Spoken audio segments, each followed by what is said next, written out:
नमस्कार। राजस्थान हलचल पर आप तमाम जो प्रतियोगी परीक्षाओं की तैयारी करने वाले बंधु हैं, उनका स्वागत है।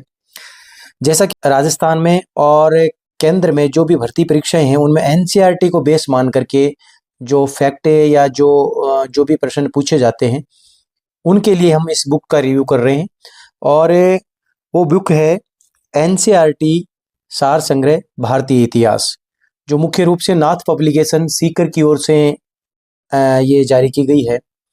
तो इसमें जो एनसीईआरटी है, इसमें मुख्य रूप से एनसीईआरटी की जो मूल पुस्तकें हैं, उनको ही इन्होंने संक्षिप्त और सरल भाषा में व्यक्त किया गया है। जो कक्षा 6 से लेकर 12वीं तक की जो भारतीय इतिहास का जो पार्ट है एनसीईआरटी में, उनको संक्षिप्त और सरल भाषा में व्यक्त किया गया है। एक इसकी मुझे ये खासियत ये लगी कि इसमें केवल एनसीईआरटी का ही बुक का जो है वो मैटर है। अमूमन बाकी आमतौर पर जैसे अपन बहुत सी जो बुक्स होती हैं, उनमें अपन देखते हैं कि उनमें जो लेखक है वो अपनी ओर से भी कुछ फैक्ट है, जो अलग अलग जो बुक्स हैं, ऑथेंटिक बुक्स हैं, उनमें वो ऐड करता है। इसमें नहीं है, ये केवल एनसीईआरटी की जो बुक्स हैं उनको ही आधार मान करके उनका संक्षिप्त रूप यहाँ दिया गया है।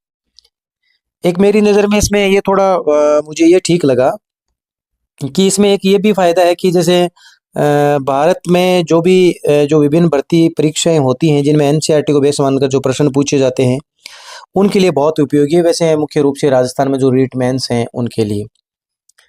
और ये केवल सार संग्रह है। वैसे ये सार संग्रह मुझे एक ऐसा सार संग्रह लगा जिसमें पर्टिकुलर किसी एक विषय के लिए ये बुक है। अमूमन अपन जो सार संग्रह देखते हैं, जैसे एनसीईआरटी की जो पूरी बुक्स हैं, किसी एक सब्जेक्ट की, आर्ट्स की, जैसे कुछ है, भूगोल भी है, उसमें राज व्यवस्था भी है, वैसे देते हैं। ये केवल भारतीय इतिहास के है। और इसके अपन लेखकों की बात करें तो जैसे इसमें जो आप देख सकते हैं, मैं इसका जो आपको जो पीछे का पेज दिखाता हूँ। जैसे इसमें ये जो पवन भंवरिया है और असिस्टेंट प्रोफेसर हिस्ट्री हैं, जो काफ़ी जो भर्ती आरपीएससी में असिस्टेंट प्रोफेसर में 9वीं रैंक है, स्कूल व्याख्याता में 5वीं। और जो आरपीएससी की ओर से एक जो माध्यमिक शिक्षा बोर्ड में जो कला से जो 10 की बुक है, उसके भी ये लेखक हैं। हमारा राजस्थान का इतिहास एवं संस्कृति और आरएसएआरटी की जो कक्षा 7 की हमारा राजस्थान भाग 2 जो बुक है, उसके भी आप लेखक हैं। और जो दूसरे हैं वो हैं, इसमें आप जेपी सैनी प्राध्यापक हैं, और नेट जेआरएफ और सुरजीत सिंह शेखावत जो इतिहास के बहुत बड़े विशेषज्ञ हैं।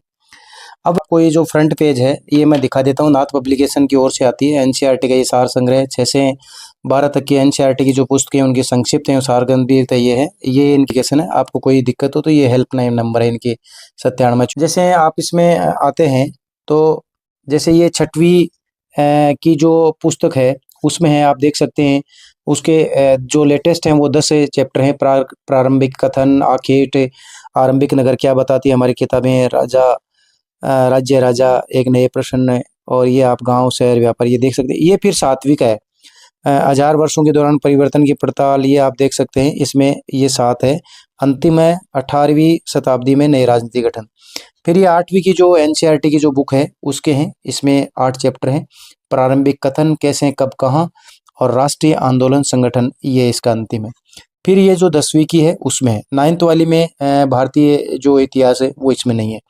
फिर 11वीं में भी नहीं, उसमें विश्व का इतिहास है। फिर यहाँ ये 12वीं में आ गया ईंट, मन के, अस्थियां। अब इसमें मैंने ये देखा, कुछ जो पुस्तक आती हैं उनमें जैसे 6 में या अन्य जो 7th में जो भाग है और जो 12वीं में, उनको भारतीय इतिहास को एक जगह कंबाइंड किया है इन्होंने। जैसे हुबहू एनसीईआरटी वैसे के वैसे इन्होंने उठाया है। फिर जैसे इंटे, मन के, आप देख सकते हैं। फिर ये दूसरा चैप्टर है, ये तीसरा है, और ये फिर आपके इसमें चौथा है, और ये 5वां, ये 6वां। और फिर आप ये देख सकते हैं इसमें टोटल जो भारतीय इतिहास जो 12वीं की है उस पे 15 है। अंतिम में जैसे एक साम्राज्य 7वां, ये 8वां, ये 9वां, शासक है, इतिवृत्त, मुगल दरबार, ये उपनिवेशवाद, ये हो गया 11वां, 12वां, और ये है इसमें। ये टोटल इसकी पेज की अपन बात करें तो 279 जो पेज हैं वो हैं। और फिर इसकी जो फिक्स रेट की अपन बात करें तो वो इसमें 220 रुपये है, जो इसकी 220 रुपये है जो इसकी फिक्स रेट है, ये आप देख सकते हैं। बात करते हैं जैसे कक्षा 6 में, इसमें अपन बात करें तो जैसे कक्षा 6 का जो ये प्रथम जो अध्याय प्रारंभिक कथन, क्या, कब, कहाँ, कैसे, अतीत के बारे में। अब उसमें मुझे एक बात इनकी जैसे ठीक लगी, जैसे इन्होंने बिल्कुल जो शॉर्ट रूप में कर दिया, जैसे खाद्य संग्रह का उसमें जो पार्ट है उसको इन्होंने बिल्कुल यहाँ शॉर्ट कर दिया। कृषि का आरंभ है, नगरों का विकास है, और अलग अलग टाइटल भी बना दिए। इनको इनके हिसाब से जो ठीक लगा उनको इसमें इन्होंने हाईलाइट करने का भी जैसे इन्होंने प्रयास किया है। और जो एनसीईआरटी में जो मैप है वो भी इन्होंने यहाँ बिल्कुल नदियों के हिसाब से बिल्कुल से दिखाने का ये प्रयास किया है। अब जैसे और जो लिपियां वगैरह हैं वो जो आप मूल रूप से जो एनसीईआरटी की पुस्तक में देखते हैं, जो भी आलेख हैं, जैसे ये पोएट्री इन्होंने दिखाने का प्रयास किया, खैर हूबहू वैसा तो नहीं दिखा पाए ये, और ये अभिलेख है। फिर इन्होंने जो एनसीईआरटी में जो तिथियां हैं वो हूबहू यहाँ आपके एक बिल्कुल बॉक्स बना करके देने का प्रयास है, ये इसमें इन्होंने किया है।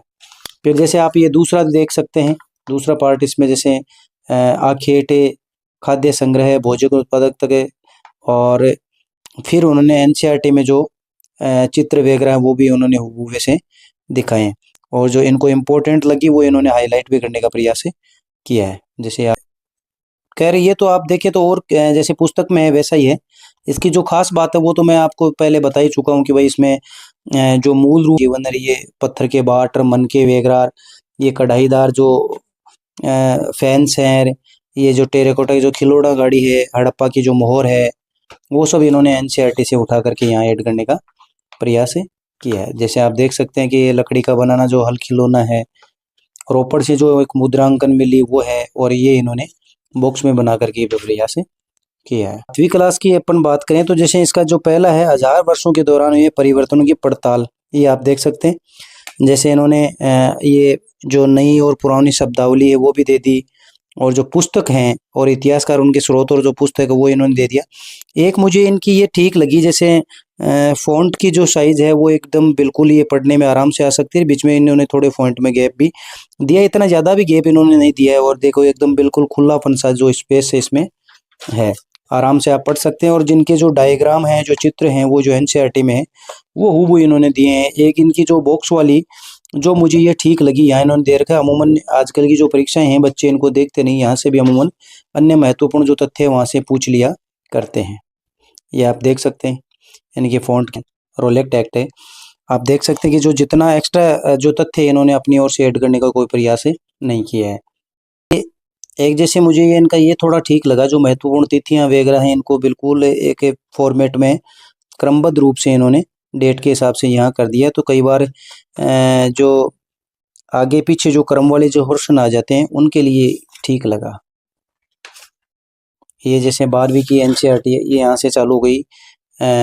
ईंटें, मन के, अस्थियाँ, हड़प्पा सभ्यता, देखो ये हड़प्पा जो मुहर है वो भी इन्होंने दे दी, बॉक्स में भी डालने का प्रयास किया। जो पक्की मिट्टी का जो वृषभ था, बैल था, वो भी दे दिया, दांतों के औजार वगैरह, और जो दुर्ग का नक्शा था, जो धौलावीरा में जो जलाशय मिला, वो सब इन्होंने, आप इनकी फ़ॉन्ट साइज भी देख सकते हैं। और हर जगह इन्होंने अपनी ओर से जो चित्र है एनसीईआरटी में हूबहू एनसीईआरटी जैसे इन्होंने ये यहाँ करने का इन्होंने प्रयास किया है। जैसे मिट्टी की जो पुरानी वस्तुएं हैं, मृद भांड है, तांबे का जो दर्पण है, ये जो इसमें इन्होंने जो अंतिम जो 15वां अध्याय है कक्षा 12 की, संविधान का निर्माण, नए राष्ट्र की शुरुआत, जैसे इन्होंने यहाँ उद्देश्य का जो प्रस्तावना है वो देती, सारे चित्र वगैरह दिए हैं।